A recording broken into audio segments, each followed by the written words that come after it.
Hi, how y'all doing?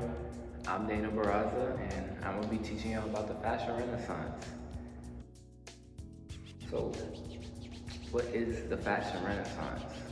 The fashion renaissance, fashion during the Renaissance fashion, no matter what you call it, it's undeniable that Renaissance fashion was pivotal and influential at the time.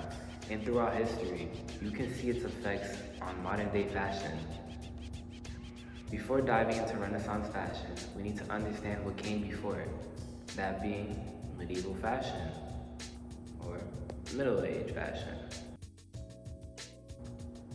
During the Middle Ages, clothes were made mainly for function and for comfort. The fabrics that clothes were made out of then were generally wool and linen. Fashion wasn't generally the focus of most people when they were dressing up.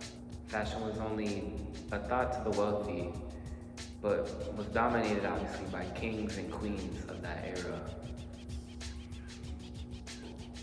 Fashion during the Middle Ages wasn't really a thought to most. It was really something that only the wealthy and nobility had the luxury of participating in. But the main takeaway is that fashion wasn't something important to the masses. But, all of that changed with the Renaissance. Due to the difficulty and effort it took to produce such nice and detailed garments, only the wealthy, upper class could afford these garments. The lower class couldn't afford the same clothes as the wealthy. Obviously, nothing's changed. Things are still like that. That meant that they didn't have much of a choice on what they could wear. Aside from them being broke, there were some 3 laws prohibiting what people could wear. These laws were made to control showy public displays of wealth. The laws and restrictions were mainly about fabrics and the length that could be used in garments, and they mainly pertain to women. Here's an image with more specifics on the clothing restrictions. Feel free to pause if you need to. Please pause. Please pause. On the flip side, the upper class, aka the wealthy, were living their best lives. Quite literally.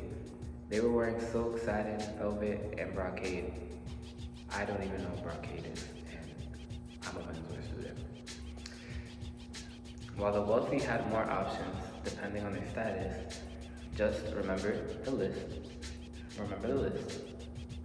They had less restrictions, and basically got to wear whatever they wanted with the exception of certain things.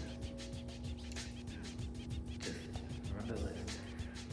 You would definitely see them in jewelry and nice fabrics with embroidery on it. They were wearing all the fancy and expensive stuff. I mean, they were rich. What else were they spending their money on?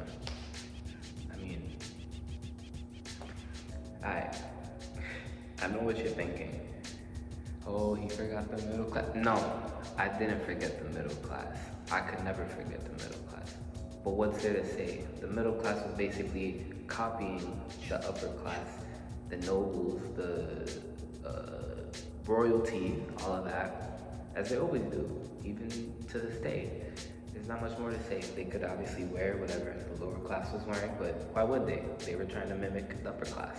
So, that's the middle class. Not much more to say.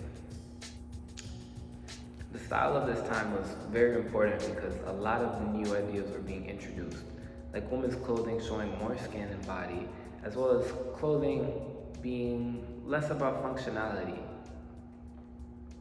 Heels were also becoming fashionable, and fans as an accessory were being popularized, mainly in Italy. Those were the main things happening at the time and the biggest changes from times before. They're all things that are still happening today in fashion, things that you can clearly see.